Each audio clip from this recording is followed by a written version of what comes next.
আমার এক দাদা ছিল, মানুষ মরলেই কতো আলহামদুলিল্লাহ। আমার ছোটবেলার কথা মনে আছে, মানুষ মরলেই কয় আলহামদুলিল্লাহ।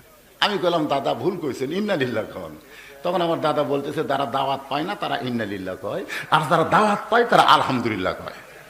কারণ মানুষ মরলেই আমাকে খাওয়া শুরু হয়ে যায়, তা আমাকে কিসের কষ্ট রে? মানুষ মরেও না, খাওয়া হয় না, মরার খবরে আলহামদুলিল্লাহ। আমি বললাম দাদা আপনাকে দাওয়াত কেন দেয়? আমার দাদা বলতেছে আমি কোরআন পড়ি, আমি কোরআন পড়ি, এই কোরআন পড়ার কারণে আমাকে দাওয়াত দেয়। আমার মতন আরো 9 জন, মোটে আমরা 10 জন।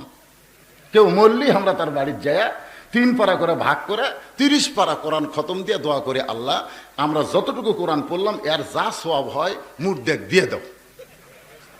আমি বললাম দাদা আপনারা যে উমুক দিয়ে দিলেন, এই দেওয়ার হাদিসটা কোথায়? এই সালাম দেওয়ার হাদিসটা কোথায়? কারণ কোরআন পড়লে প্রতি অক্ষরে 10টা করে নেকি পাবে যে কোরআন পড়বে। তো আপনারা যে 3 পারা কোরআন পড়ছেন, যত অক্ষরের মধ্যে আছে প্রতি অক্ষরে 10 করে নেকি আপনারাই পেলেন। পড়াও সারা, নেকি দেওয়াও সারা। তো আপনারা যে সালাম দিলেন এই হাদিস কোথায়?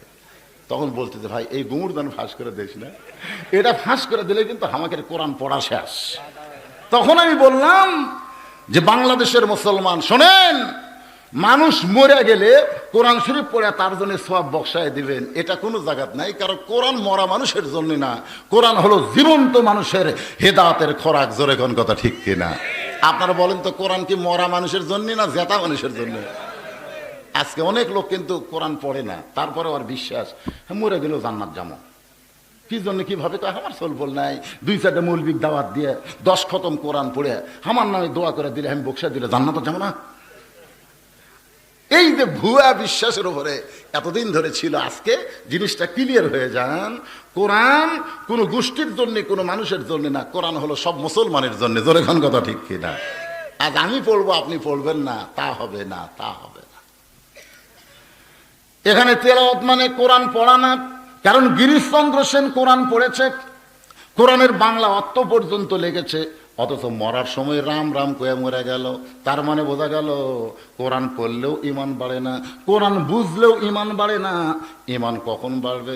সাহাবীরা বললেন ইয়া রাসূলুল্লাহ তেলাওয়াত মানে কি? রাসূল বললেন ইমানের মতন কোরআন পড়তে হবে, কোরআন বুঝতে হবে, আর কোরআন মোতাবেক নিজের জীবনকে পরিচালনা যখন করবে তখনই ইমান বেড়ে যাবে। একটা দৃষ্টান্ত দেয়, আপনারা যে মসজিদে ঢুকবেন, আপনার পায়ে যদি 1200 টাকার জুতা থাকে, আপনার সত্যি করে কম তো পায়ের 1200 টাকার জুতা থাকলে এই জুতা কি আপনি মসজিদের দরজা থুবেন না জুতা নিয়ে টেনশন করবেন? একটা যুক্তি দিচ্ছি, আপনার দেখেন তো খেয়াল করে, আপনি কিন্তু ওই 1200 টাকার জুতা আগে হাত দিয়ে ধরবেন, হাত দিয়ে ধরে আপনি জুতা হাতত নিয়ে ঢুকতেছেন। মুয়াজ্জিন বলতেছে ভাই কার ভয়ে মসজিদে ঢুকতেছেন? কার ভয়ে? আল্লাহর ভয়ে। তা আল্লাহর ভয় যদি ঢোকেন তো জুতা কেন? তখন বলতেছে ভাই রে চোরেরও ভয় আছে। আপনি সত্যি করে বলেন, আগে যখন জুতা নিলেন তখন কি আল্লাহর ভয় না চোরের ভয়? তারপরে মসজিদের মধ্যে ঢুকে যখন সামনে কাতারে নিয়ত করলেন তখন কার ভয়? তখন আল্লাহর ভয়। তাহলে আগে করলেন চোরের ভয়, পরে করলেন আল্লাহর ভয়। হাদিস শরীফ আছে একই কলিজার মধ্যে 2 জনের ভয় থাকলে তার নামাজ, রোজা, হজ, যাকাত একটাও কবুল হবে না। ভয় কেবলমাত্র আল্লাহর করতে হবে, অন্য কারু করা যাবে। 2 চোর, 2টা চোর, জুতা চোর কিন্তু বেশি নাই, মাত্র 2টা। মসজিদের চারিধার ঘুরতেছে আর বলতেছে আমাকে ভয়ে। কি মশান? আমাকে ভয়ে সব ভালো জুতা ভিতরে ঢুকছে, আমাকে ভয়ে।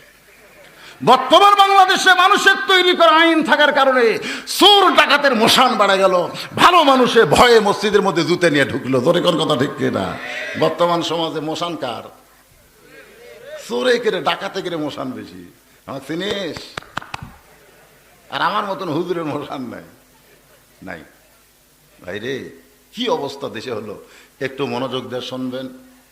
এখানে তেলাওয়াত মানে বোঝানোর জন্য বলতেছি, আমার মা বোনেরা যারা পর্দার অন্তর আছেন একটু মনোযোগ দিয়ে শুনবেন। মা ওনারা হয়তো ভাবতেছে হুজুর হয়তো আমাদের কোনোই ওয়াজ করবে না, আল্লাহর কোরআন তেলাওয়াত কেমন এটা বোঝানোর জন্য বলতেছি। সবচাইতে খারাপ মানুষ হযরত ওমর। এই কোরআন তেলাওয়াতের কারণে আল্লাহ তারে সব চাইতে ভালো মানুষ বানায়া দিল। এই কোরআন তেলাওয়াতের কারণে একসময় আল্লাহ হযরত ওমরকে অর্ধ পৃথিবীর খলিফা বানায় দিয়েছে। কোরআন তেলাওয়াতটা কেমন নিজের চোখে দেখার জন্যে হযরত ওমর ছদ্মবেশে রাস্তায় বের হয়েছেন। আপনারা কিন্তু কোরআন শোনার জন্য আইছেন, সারা জীবন কোরআন শুনলে লাভ হবে না। আবু জেহেল কিন্তু কোরআন শোনার 1 নম্বর, ধরে কোন ঠিক কি না? নবী যখন কোরআন পড়তেছিল, আপনারা বলেন তো রাত জায়গা কোরআন শুনছে কে? দেখছেন, শোনার দিক দিয়ে আবু জেহেল 1 নম্বর। আপনারা তো বসে থেকে শুনতেছেন, আর আবু জেহেল খাড়া হয়ে শুনছে, খাড়া হয়ে জোরকে মতন খাড়া হয়ে। তাই আবার মনে করেন না বাবা তোমরা আবু জেহেল, তা বলতেছি না, মানে খাড়া হয়ে আবার শুনছে, কোরআন তেলাওয়াত শুনেছে, ঘন্টার পর ঘন্টা কোরআন তেলাওয়াত শুনে আবু জেহেল বলতেছে কি সুন্দর কোরআনের বাণী, মনে সারা রাত দাঁড়িয়ে দাঁড়িয়ে শুনি। আল্লাহ বলেছেন শুনলে হবে না, সামিনা অতা আনা, শুনলে হবে না রে। কি কোন খালি শুনলে হবে? আল্লাহ কি বলছে খালি কোরআন পড়া শোনো? আল্লাহ বলেছেন সামিনা অতা আনা, শুনতে হবে আমল করার নিয়তে। একটু মনোযোগ দিয়ে শুনবেন। হযরত ওমর ছদ্মবেশে আল্লাহর কোরআনের তেলাওয়াত, এই কোরআনটা কেমন এটা দেখার জন্য বের হলেন। হযরত ওমর দেখতেছেন ছদ্মবেশে 2 পাহাড়ের মাঝখান দিয়া একটা সুন্দরী মেয়ে ধীর গতিতে হেঁটে হেঁটে আসতেছে। একটা সুন্দরী মেয়ে, ধরে কোন কি মেয়ে? আপনারা বলেন তো সুন্দরী বলতে আমাদের বাংলাদেশে কি বোঝায়?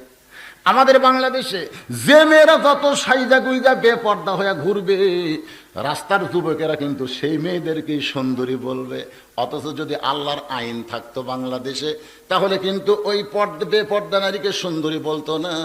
মেয়েটা যদি দেখতে কালো হয়, মেয়েটা যদি দেখতে খাটো হয়, এরপরও আল্লাহর আইন পর্দা যদি মেনে চলে, আল্লাহর কোরআন কেবলমাত্র তাদেরকেই সুন্দরী বলে।